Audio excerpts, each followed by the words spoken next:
The first thing you should be noticing on this board is that black is about to queen. The pawn on b2 is one step away from queening. So we must stop that because white is actually going to play next. But before we go further, I would love to say that bishop endgames, naturally, they lead to a draw. But this one is a very unique one because black's dark squared bishop on a1 is actually cramped in. It is being blocked by the pawn on b2. And the pawn on b2 is about to queen. So if the pawn ever lands on b1, two things will happen there. The pawn will become a queen, and secondly, the bishop on a1 is going to be free. So the best thing for white to do in this position is to give a check so that the king can be tucked in. Now, that's the first mission, and that has been accomplished. You can see this left corner of the board is literally frozen. The king cannot move anywhere. The dark squared bishop on a1 cannot move.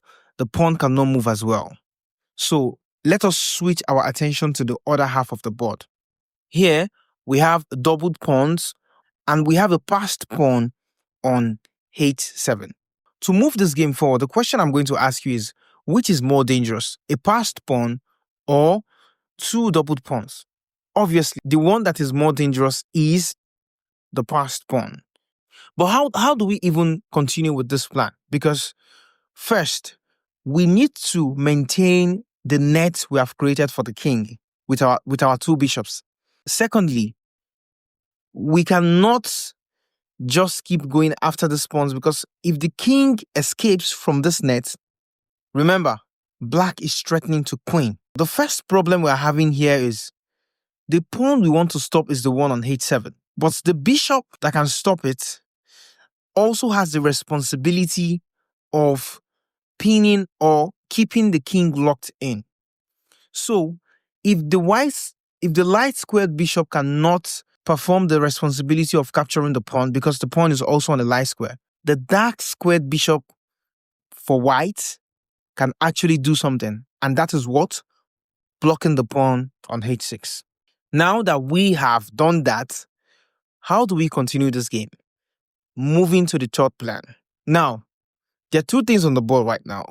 We can see two double pawns, and there is one pawn that we have blocked. There are two options here. The first one is to keep just going after these two double pawns to capture them, and the other plan is to capture the pawn on h7.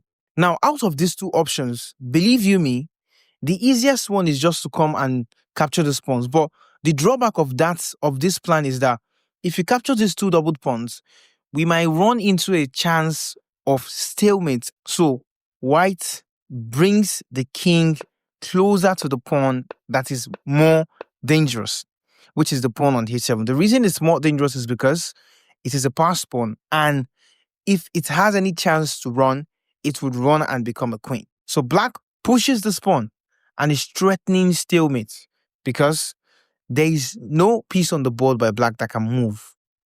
So how do we continue this position as white? You cannot move to g7 because that is stalemate, and you do not also want to move the bishop away from h6 because you are giving the pawn a chance to move. However, once it moves and you capture, it is simply stalemate. And if it moves and you do not capture, you run the risk of allowing the pawn to queen. So how do we continue this position? Well, if you guessed right, you are a genius because the next move white plays is king to g5. The reason this is brilliant and it is very rare is because you are blocking the diagonal temporarily so that the king can move. So once the king moves, there is a discover check. So black can tuck back the king into its net. But if you are paying attention, I'm sure what you'll be asking is, what exactly is the plan? Well, it is clear as day that the dark king cannot go anywhere. It is literally constricted by the bishops. But the irony of freedom is that for you to be able to keep the black king constrict within the net, you also are not free. It's more of like a jailer-prisoner relationship. The prisoner cannot move, But the jailer cannot move as well because you have to keep the prisoner immobile. This dark squared bishop has the responsibility of manning this dark squared diagonal.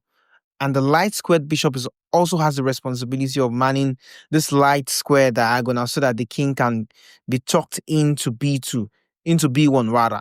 Clearly, these two bishops need freedom so that they can continue the attack. And the only way to do that is to bring the king forward. And which is why this beautiful plan of blocking the diagonal temporarily till the king comes forward is really brilliant. So if you're paying attention, you should know that at this point, you cannot block the diagonal again because that will be stalemate. So white has to give this pawn some freedom. So when the pawn moves, the pawn is definitely threatening to go and queen. So as the pawn moves, the king comes down as well. It is not stalemate because what? This pawn is threatening to queen. So at this point, the white king has come to control the C1 square. So the responsibility of keeping the king constrict has been passed down from this dark squared bishop to the king. The dark squared bishop gains the freedom to gain a pawn. So what next? Well, the next plan of attack is really simple. Move the light squared bishop so that it can control the queening square, that's H1. So after the queen is made, white would simply capture the queen. But the interesting thing about this move is that it doesn't only capture the queen, because if it were just capturing the queen, it will be stalemate. But as it captures the queen, it also gives the dark king a breathing room temporarily for the meantime. Because if the bishop were still here controlling this diagonal, after capturing the queen, let's just say miraculously that could happen. That would be stalemate.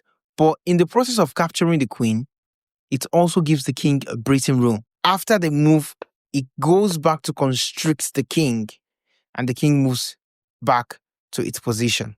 How do we checkmate? What is the plan? What is the master plan? We have moved forward. So how do we finish off the dark king?